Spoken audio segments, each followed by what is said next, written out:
फटाफट हम कॉन्स्टिट्यूशन की बात करते हैं। देखो कॉन्स्टिट्यूशन की ऐसे बुक है हमारा, कॉन्स्टिट्यूशन ऑफ इंडिया लिखा हुआ दिख रहा है, ये देखो इस तरह से दिखता है।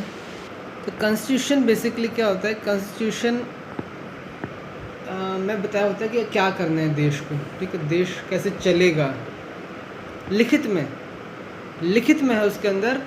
और ये जो कॉन्स्टिट्यूशन है, एक बुक है जो बना दी है, वो पार्ट्स में डिवाइड कर दी है। किसमें? पार्ट्स में। तो जब बनी थी तब 22 थे या 25 हो गए, तो 25 पार्ट में डिवाइडेड है, ठीक है। न्यूमरिक कैसे होते हैं, रोमन में लिखते हैं इसको। 25 पार्ट है और पार्ट को आगे डिवाइड किया है, उसके डिवाइड करके क्या बना दिया, आर्टिकल्स बना दिया, अनुच्छेद कहते हैं इसे, आर्टिकल्स। पार्ट्स के अंदर क्या कर दिए, आर्टिकल्स हैं, और आर्टिकल्स के अंदर क्या रहता है, फिर लिखा हुआ है कि क्या क्या है, ठीक है। आर्टिकल की भी बात करते हैं। और साथ में है इसमें 12 शेड्यूल, 448, कई जगह मैं देख रहा हूँ 450 भी बोल रहे हैं कि आज की डेट में शायद 450 हैं। तो 25 पार्ट, 450 आर्टिकल हैं, उस पार्ट को ब्रेक कर दिए इतने, और साथ ही साथ में 12 शेड्यूल्स भी हैं। अब लोग आर्टिकल्स क्या होते हैं और शेड्यूल्स क्या होते हैं, तो उसकी भी बात कर लेते हैं। आर्टिकल क्या होते हैं पहले तो, ठीक है। कॉन्स्टिट्यूशन बोला कि कॉन्स्टिट्यूशन ने कहा कि ये तुम्हें ऐसे ऐसे लोगों को करना चाहिए, ऐसा कानून बनना चाहिए, सबको आज़ादी मिले कैसे, कुछ लिखित पड़ी है, लिखा पड़ी है, कुछ लिखित है कहीं पर तो वो होगा। तो वो कैसे करना है, वो आर्टिकल बना दिया भैया ऐसे, ठीक है। आर्टिकल 1 2 3 4 5 6, जैसे ये हो गए हमारे पार्ट्स, ठीक है। पहला पार्ट किसकी बात करेगा, यूनियन और टेरिटरी की बात करेगा, सिर्फ यूनियन और टेरिटरी की बात करेगा।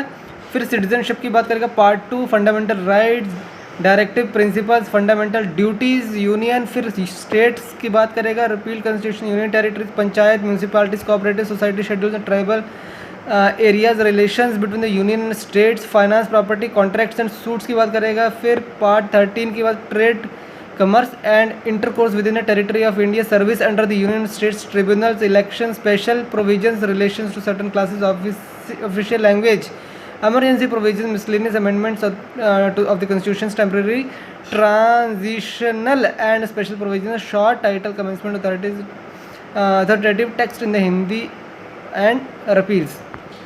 ये तो बाद में जो आए थे वो ये 4A है, 9A है municipalities, 9B cooperative society, 14A tribunals ये बाद में ऐड हुए हैं, ठीक है। 25 बन गए टोटल अभी के डेट में।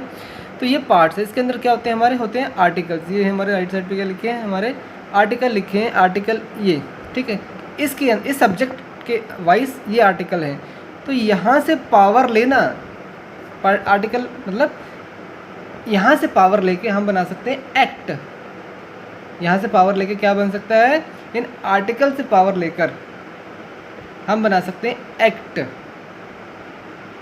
एक्ट को हम कहते हैं अधिनियम। अधिनियम, नियम होता है और अधिनियम होता है। नियम मतलब ये कानून है, लेकिन उसको करना कैसे है, उसको कुछ लिखित होना चाहिए। तो जो उसको राइट दे रहा है वो करने के लिए, वो है अधिनियम, एक्ट। ये एक्ट बना दिया, इस एक्ट के अंतर्गत यहाँ लिखा है, इसलिए ये करना है तुमको, समझ गए। तो आर्टिकल्स आ गए, आर्टिकल से पावर लेके एक्ट बनते हैं, ठीक है। और एक्ट के बाद कुछ और भी, रूल्स और रेगुलेशंस भी आती हैं, ठीक है। रूल्स और रेगुलेशंस क्या होती हैं कि रूल्स और रेगुलेशन को थोड़ा सा समझ लो। यहाँ पर रूल और रेगुलेशंस की बात कब आती है, जब एक्ट जो होता है बेसिकली एक्ट के अंदर से ही, इस एक्ट के अंदर कहीं से एक पावर लेकर, वहाँ से ये रूल्स और रेगुलेशंस कहाँ से पावर लेते हैं, एक्ट से पावर लेते हैं। एक्ट से पावर लेके बनते हैं। आर्टिकल से पावर लेके क्या बन गया, एक्ट बन गया। आर्टिकल ने पावर दी, आर्टिकल ने पावर दी कि तुम एक्ट बना लो, समझ गए। सेंटर और स्टेट कैसे बनाते हैं ये एक्ट, कुछ भी सेंटर हो गया, मतलब CAG, अपना CAG की बात करें तो ये भी एक्ट है, DPC एक्ट है 1970। कैसे बना है, आर्टिकल से पावर ली। कौन से आर्टिकल से, 148 की बात करते हैं हम। इसका हमारे जो CAG से रिलेटेड है वो आर्टिकल 148 है, 149 है, 150, 151 है, सॉरी हाँ यस करेक्ट है, 148 से लेकर 151, तो 4 आर्टिकल CAG की बातें करते हैं, समझ गए। कहाँ पर आते हैं, कौन से पार्ट में आते हैं, पार्ट भी देख लो। आर्टिकल 52 से लेकर 52 से लेकर 151 कौन से में है, पार्ट 5 द यूनियन के अंदर है, ठीक है। पार्ट 5 के अंदर है, द यूनियन के अंदर हमारे सारे आर्टिकल 148 से लेकर 151 तक आते हैं। हमने पावर कहाँ से ली है? डीपीसी एक्ट ने कौन से आर्टिकल से पावर लेकर एक्ट बनाया है? तो ये डीपीसी एक्ट जो है बेसिकली उसने कहाँ से पावर ली है? आर्टिकल 149 एंड 150 से पावर लेकर बनाया है।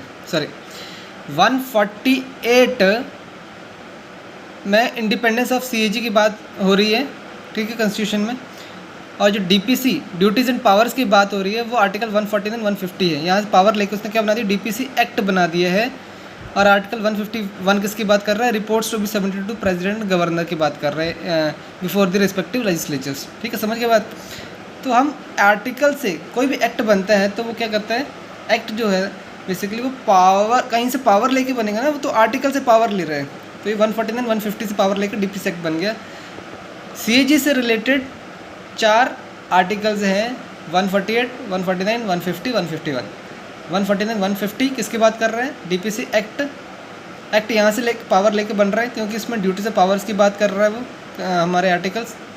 तो पावर तो लेनी ही कहीं से मैं इससे, क्योंकि उसने बोला है, मुझे आर्टिकल ने बोला है, इसलिए मैं ये बना रहा हूँ, इसलिए मैं एक्ट बना रहा हूँ। भैया ऐसे काम करना है तुमने, एक्ट काम ऐसे करना है तुमने, ये एक्ट है, समझ गए? ये लिखित में तुम्हें दे रहा हूँ।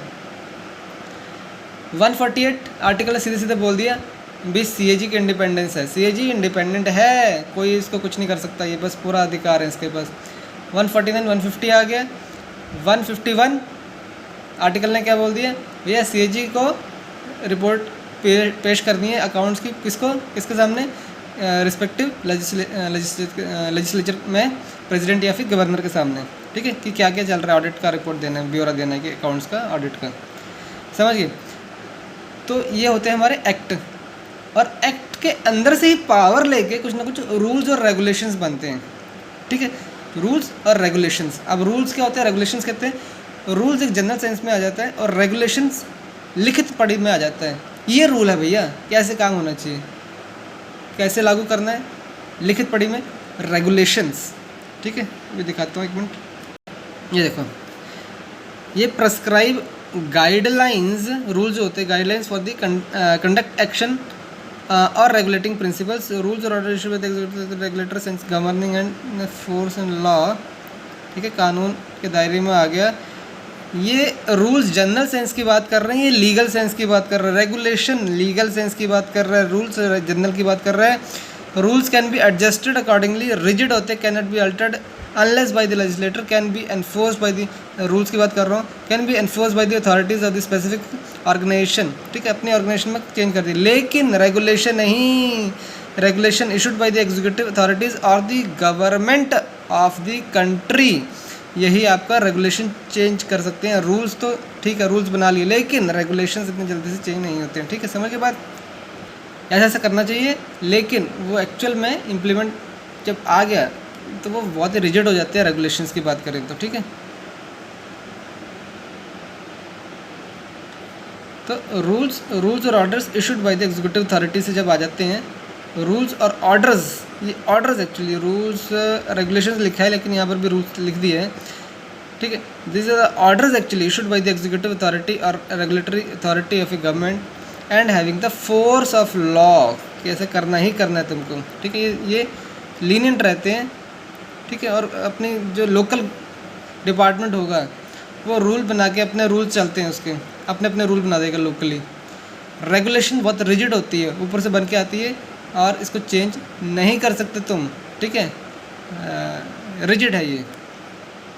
शेड्यूल की बात करें, शेड्यूल क्या होता है बेसिकली जस्ट लाइक अपेंडिक्स की तरह होता है। अपेंडिक्स क्या होता है, जब बेस में मतलब लास्ट में आते हैं, जब हमारा कॉन्स्टिट्यूशन है उसके लास्ट में जब हम जाएंगे तो अपेंडिक्स पे जाते हैं, क्योंकि एक ही आर्टिकल के अंदर ना वो चीज़ें कवर नहीं हो रही हैं। तो शेड्यूल बहुत सारे आर्टिकल को कोलैबोरेट करके कुछ चीज़ें बनती हैं, तो वो एक शेड्यूल्स में डाल दिए, तो 12 शेड्यूल ऐसे बना दिए। तो एक एक शेड्यूल के अंदर काफ़ी सारे आर्टिकल से लिंक होगा। ठीक है, यानी काफ़ी सारे शेड्यूल मिलकर, काफ़ी सारे आर्टिकल मिलकर एक शेड्यूल की बात करेंगे पर्टिकुलरली, क्योंकि कुछ टॉपिक ऐसे होंगे जो कि एक आर्टिकल में फिट नहीं हो रहे हैं, समझ रहे हैं।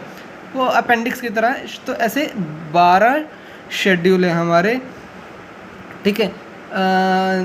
Schedules are the auxiliary provisions which could not be accommodated in one single article. They contain articles which are related to list of particular item. For example, Schedule 12 of the Indian Constitution deals with the Panchayati Raj and has 29 items enlisted in it like agriculture, irrigation, forest products etc. समझ गए?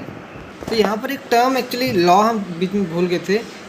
Law एक होता है, तो constitution के अंदर law होता है, ठीक है। लॉ और एक्ट में कुछ सिमिलरिटीज़ होती हैं, their use interchangeable yet their key difference between them is act is passed by the legislator and law is the rule and regulations enforced by the government but both are recurrent items in the policy segment. तो इस तरह समझ लो कि basically हम rules and regulation की बात कर रहे हैं, तो वही अपना लॉ है, कानून है वही। हमने बात किया कॉन्स्टिट्यूशन की, ठीक है। कॉन्स्टिट्यूशन के अंदर हमने बात की कॉन्स्टिट्यूशन किससे बना है, पार्ट्स में डिवाइड कर दिया है, ठीक है। पार्ट्स के अंदर आर्टिकल्स आ गए, ठीक है, और साथ में शेड्यूल्स हैं जो कि कुछ आइटम्स ऐसे थे जो कि आर्टिकल्स एक ही आर्टिकल में समाहित नहीं हो पा रही थी, तो उनको शेड्यूल्स बना दिया अपेंडिक्स की तरह। एक ही शेड्यूल के अंदर काफ़ी सारे आर्टिकल्स की बातें हो रही हैं, ठीक है। तो ये हो गया हमारी बातें उसके अंदर। अब आर्टिकल से पावर लेकर क्या बन गया, एक्ट बना दिए। सेंटर ने एक्ट बना दिया, स्टेट ने एक्ट बना दिया। सेंटर और स्टेट ही बनाती है और क्या बनाएगा, सेंटर कहती है हमें ये करना है, टैक्स लगाना है, ठीक है। उसने एक्ट से पावर ली और अपना उसके अंदर क्या कहते हैं, टैक्स लगा दिया, ठीक है। जीएसटी लगाना था, जीएसटी लगा दिया। जीएसटी कौन सा है, आर्टिकल 248A। तो 246A जो है बेसिकली 246 ये है पावर टू लेवी टैक्सेस, ठीक है, कि तुम टैक्सेस लेवी कर सकते हो भैया। सेंटर को बोलती है कि तुम टैक्सेस लेवी कर सकते, सॉरी इसके अंदर भी लिस्टें हैं, 3 लिस्टें हैं जो कि सेक्शन 7 में है। लिस्ट 1, 2, 3 सेंट्रल गवर्नमेंट की लिस्ट है, स्टेट गवर्नमेंट की लिस्ट है, कंकरेंट लिस्ट है, जिसके हिसाब से वो टैक्सेस लेवी कर सकती हैं। लिस्टों के अंदर एंट्रीज हैं। और जो जीएसटी है वो दूसरा एक नया आर्टिकल है, आर्टिकल 246A बनाया गया है नया, ठीक है। तो उसके हिसाब से पावर टू लेवी जीएसटी है, ठीक है, समझ के बाद 246A।